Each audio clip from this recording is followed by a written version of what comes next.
Good morning बेटा। आज अपन बात करेंगे class 8 English medium science chapter 1 crop production and management part second. ठीक है, तो अभी जो अपनी क्लास है बेटा ये क्लास 8 साइंस के लिए है, आरबीएससी इंग्लिश मीडियम, और इसमें अपन बात करेंगे चैप्टर फर्स्ट की, जिसका अपन आज पार्ट सेकंड बना रहे हैं। और अपने चैप्टर फर्स्ट का नाम क्या है बेटा? Crop production and management. और जैसा कि आपको पता ही है, मैंने पहले पार्ट में आपको बताया था कि क्रॉप क्या होती है, क्रॉप कितने टाइप की क्रॉप हो सकती है। क्रॉप में अपन एग्रीकल्चर प्रैक्टिस में कौन कौन से स्टेप्स लेते हैं, वहाँ पे अपने प्रिपरेशन ऑफ सॉइल देखा, सोइंग्स ऑफ सीड्स देखा, एडिंग मैन्योर एंड फर्टिलाइजर को अपने कंप्लीट किया, अपने इरिगेशन के पार्ट को कंसीडर किया, वहाँ पे अपने प्रोटेक्शन अगेंस्ट वेट्स देखा, हार्वेस्टिंग अपन ने थ्रेसिंग देखी, और लास्ट में स्टोरेज अपन ने सिलोज में कंप्लीट कर दिया। क्लियर है? तो ये सारी चीज़ें अपन ने बेटा पार्ट 1 के अंदर कवर करी, और पार्ट 1 में अपन ने बात करी थी क्रॉप प्रोडक्शन एंड मैनेजमेंट की। क्लियर है? तो आज अपन class 8 English medium science chapter 1 crop production and management part second में क्या बातें करेंगे। आज अपने टॉपिक रहेंगे difference between fertilisers and manure, advantage of manure, crop rotation, sprinkler system, drip system, weeds, tilling, weedicides, winnowing and harvest festival. Clear है? तो देखते हैं आज का पहला टॉपिक अपना क्या है, difference between fertiliser and manure. तो बेटा कल मैंने आपको बताया था कि लेट सपोज आपने प्रिपरेशन ऑफ सोइल कर लिया using plough, hoe, cultivators, you can easily prepare your soil when you can easily convert hard soil और hard sand into loose form. Right है? इसके बाद में जब एक बार आप उस सोइल को प्रिपेयर कर लेते हो, after you can put out some seeds in this soil, तो आप उस ज़मीन के अंदर क्या करते हो, फिर कुछ बीज लगा देते हो या बीज उगा देते हो। उसके बाद में अपन तीसरे प्रोसेस में उसमें मैन्योर और फर्टिलाइजर ऐड करते हैं। और जैसा कि मैंने आपको कल बताया था कि ज़्यादा से ज़्यादा अपन मैन्योर यूज़ करेंगे तो अपनी जो फसल है वो बिल्कुल प्योर प्राप्त होगी, उसके अंदर किसी प्रकार के केमिकल इफेक्ट या साइड इफेक्ट नहीं आएंगे, और ना ही अपने को अनेक प्रकार की जो भी डिजीज़ उनसे सामना करना पड़ेगा।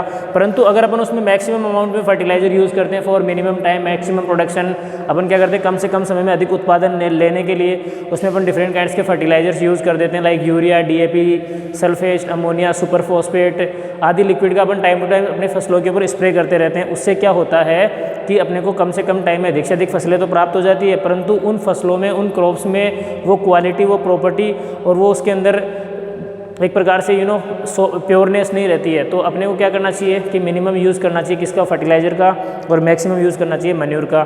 तो अब इनमें डिफरेंस की बात करते हैं। तो देखिए सबसे पहले बात करते हैं अपन फर्टिलाइजर की। तो बेटा फर्टिलाइजर्स क्या होते हैं? बेसिकली केमिकल्स होते हैं, ठीक है, और जिनको अपन इंडस्ट्री में बनाते हैं। जबकि मैन्योर क्या होती है? एकदम नेचुरल अपना क्या होता है? प्रोसेस होता है जो अपने फार्म में बन जाता है। और आपको पता होना चाहिए कि फर्टिलाइजर्स होते हैं, इनके अंदर NPK, that means nitrogen, potassium and जो भी नाइट्रोजन, पोटेशियम एंड कैल्शियम आदि की मात्रा क्या होती है? इनमें ज़्यादा होती है, बट अपने मैन्योर में इनकी मात्रा बिल्कुल भी ज़्यादा नहीं होती है। और जो फर्टिलाइजर्स होते हैं ये क्या करते हैं? बिल्कुल कम से कम ह्यूमस सोइल के अंदर क्रिएट करते हैं, जबकि अपनी मैन्योर है वो ज़्यादा से ज़्यादा ह्यूमस अपने सोइल के अंदर क्रिएट करती है। क्लियर है? और फर्टिलाइजर्स का साइड इफेक्ट होता है, जबकि मैन्योर का कोई साइड इफेक्ट नहीं होता है। फर्टिलाइजर क्या करते हैं? कम से कम टाइम में प्रोडक्शन अधिक करवा देते हैं, परंतु मैन्योर टाइम अधिक लेती है, परंतु प्रोडक्शन एकदम प्रॉपर और विदाउट साइड इफेक्ट वाला प्रोडक्शन अपने को प्रोड्यूस करके देती है। क्लियर है? इसके अलावा भी अपन देख सकते हैं इनमें डिफरेंस के बारे में बातें करें तो fertiliser is man made inorganic salt. Fertilisers क्या होते हैं? मैन मेड इनऑर्गेनिक सॉल्ट होते हैं। Manure is natural substance obtained by decomposition of cattle dung and plant residues. ठीक है, मतलब जो भी पेड़ पौधे हैं या पत्तियां हैं या फिर अपने काऊ डंग केक्स हैं, इन सबको अगर अपन एक स्थान पर लंबे समय तक रख लें तो ये सड़ गल कर तैयार हो जाते हैं। और इसकी सहायता से क्या बनता है बच्चों? इसकी सहायता से फिर मैन्योर बन जाती है, जिसको अपन बोलते हैं जैविक खाद बोल सकते हैं। क्लियर है?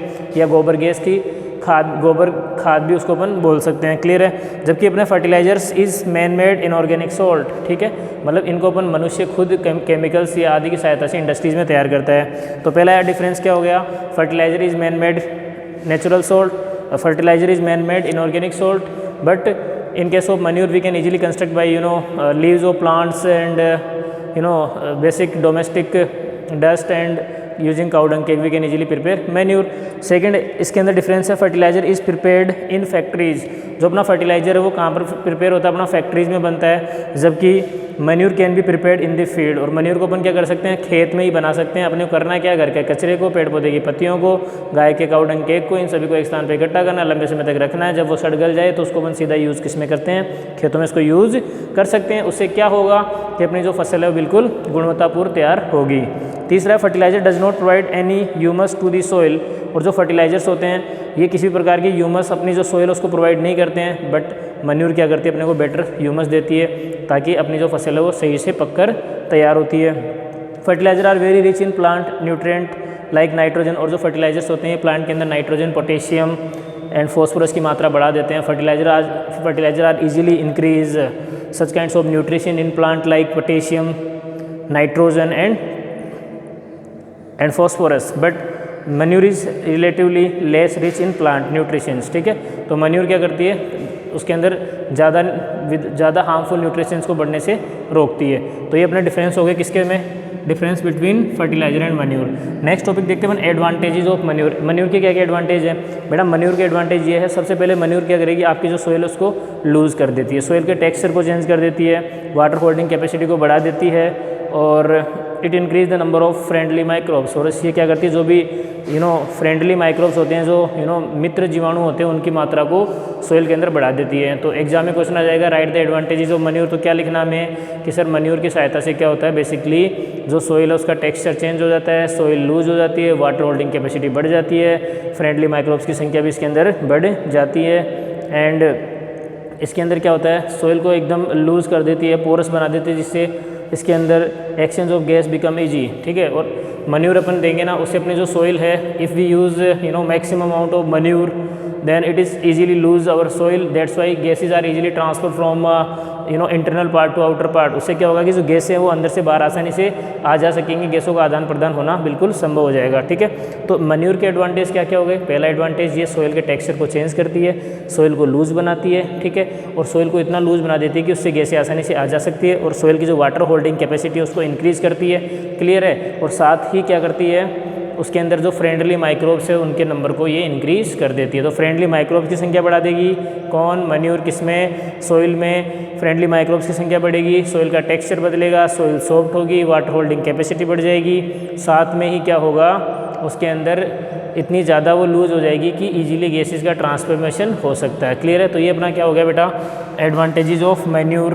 क्रॉप रोटेशन, क्रॉप रोटेशन का मीन्स क्या है कि अपने को जब भी अपन अपने फील्ड में क्रॉप अप्लाई करते हैं, तो लेट सपोज कभी अपन ने फोडर क्रॉप को क्रिएट कर लिया, तो अगले सीजन में फिर अपने को उसको चेंज करके वहाँ पर वीट क्रॉप्स आदि लगा देनी चाहिए। तो अपन क्या कहेंगे कि वे फसलें, वे क्रॉप्स जो अपन जिनको बदल कर अपने सीजन के अकॉर्डिंग वहाँ पर खेतों में चेंज करके लगा देते हैं। जैसे फॉर एग्जांपल किसी स्थान पे अपन ने इस वर्ष गेहूँ उगाया, तो फिर अगले वर्ष इसी सीजन में उस स्थान पे अपन दूसरी फसल तैयार करें। ठीक है, उससे क्या होता है कि जो भी अपनी वहाँ पे जो सोइल है उसकी फर्टिलिटी इंप्रूव होती है। क्लियर है, जो मिट्टी है उसकी फर्टिलिटी इंप्रूव हो जाती है, और वहाँ से प्रोडक्शन भी बेटर होता है। क्लियर है, इसलिए अपने को क्या करना चाहिए, जो अपनी क्रॉप उसको रोटेट करके यूज़ करना चाहिए। उसी को अपन क्या बोलते हैं, क्रॉप रोटेशन बोलते हैं। अपन बोलते हैं the soil with nutrition is through crop rotation, that this can be done by growing different crops alternatively. मतलब अपन अलग अलग तरह की क्रॉप्स को अल्टरनेटिवली क्या करें, अलग अलग टाइप की क्रॉप्स को अल्टरनेटिवली अपन क्या करें, अपने फील्ड में लगाएं। तो इसी को अपन क्या बोलेंगे, क्रॉप रोटेशन बोलेंगे।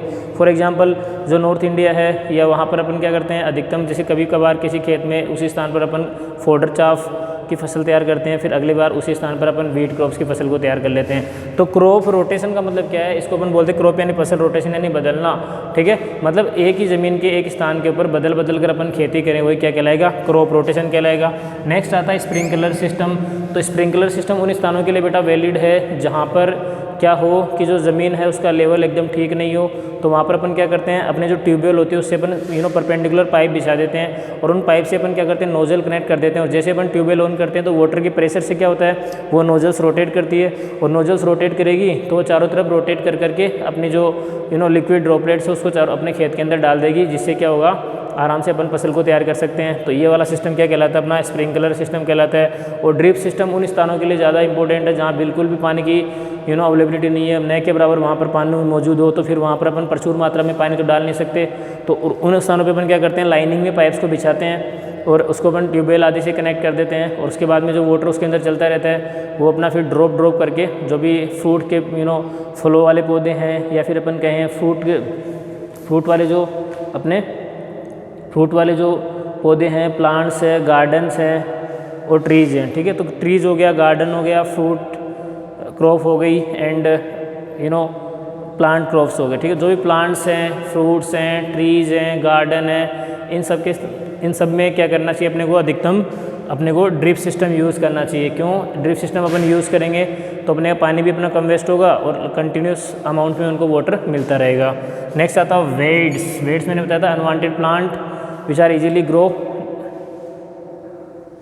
विद इन क्रॉप, ठीक है, जो फसलों में बिना वजह उग जाते हैं उन्हीं को क्या बोलते हैं अपन, वेड्स बोलते हैं। टिलिंग का मीन्स क्या होता है, टिलिंग का मतलब होता है जब अपन फसल को उगाएं और उससे पहले अपन क्या करते हैं, खेतों में खुरपी आदि से अपन ज़मीन के अंदर जो भी अनवांटेड वेड्स हैं उनको रिमूव कर देते हैं, उसी प्रोसेस को टिलिंग बोलते हैं। और उसके बाद में कुछ वेड्स रह जाते हैं तो उनके लिए अपन केमिकल वेडिसाइड्स यूज़ करते हैं, लाइक 2,4-D एट्सेट्रा, 2,4-D आदि अपन उसमें सोइल के अंदर ऐड कर देते हैं ताकि जो भी अनवांटेड वेड्स हैं वो इजीली अपनी क्रॉप से रिमूव हो जाए। क्लियर है। नेक्स्ट आता है विनोविंग। विनोविंग का मीन्स क्या होता है कि आजकल देखिए एक बार अपन ने क्या किया, हार्वेस्ट कर लिया, फिर उसके अपन थ्रेसिंग करते हैं तो बड़ी मशीन आती है और कई बार क्या करते हैं अपन जो अपनी क्रॉप उसको चाफ के रूप में इकट्ठा रख लेते हैं और बाद में जो अपनी रिक्वायरमेंट के हिसाब से अपन उसका क्या करते हैं, फोल्डर बना लेते हैं।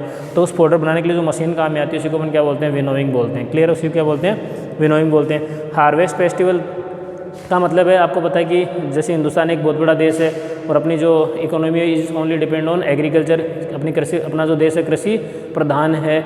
तो यहाँ के जो किसान होते हैं वो हर सीज़न में अपनी खेती को कंप्लीट करते हैं, क्रॉप को कंप्लीट करते हैं और जब कभी इनकी क्रॉप कंप्लीट हो जाती है तो फिर रेस्ट और इन्जॉय के लिए क्या करते हैं, फेस्टिवल्स वगैरह मनाते हैं। और तो नॉर्थ इंडिया में तो अपन अनेक प्रकार के फेस्टिवल मनाते हैं।